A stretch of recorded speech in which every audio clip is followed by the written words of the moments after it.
Ново продолжение на аферата паразити на опозицијската ВМРО ДПМН, откако и денеска од партиското седиште преку пресконференција излегоа со нови имиња на функционери кои имаат високи плати.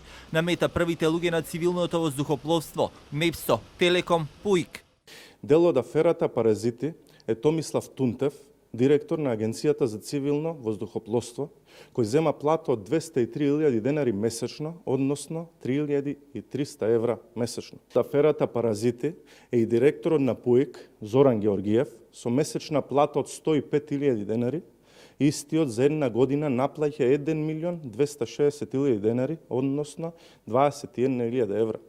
Никола Љушев, како дел од управниот одбор на Телеком, зема месечна плата од 713.000 денари. Љупчо Зиков, дежурен аналитичар на власта, а во принцип именуван функционер, од МЕПСО зема 80.000 денари, што за една година е 960.000 денари или 16.000 евра.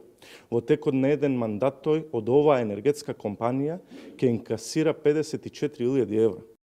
Премиерот Ковачевски пак и денеска посочи дека владата веќе е во фаза на изработка на законско решение со кое би се регулирале овие високи примања, иако како што вели лично тој бил задоволен од работењето на директорите кои ги назначувала владата. Мора да има закон во кој што ќе се стави ред и конзистентност во примањата, особено на раководните лица. А што се однесува до другите вработени, тоа е предмет на колективно договарање, каде што мора да учествуваат и синдикатите заедно со работодавците. Со новото законско решение ќе треба да се унифицираат овие примања, особено на директорите кои имаат високи плати во однос на просечната плата.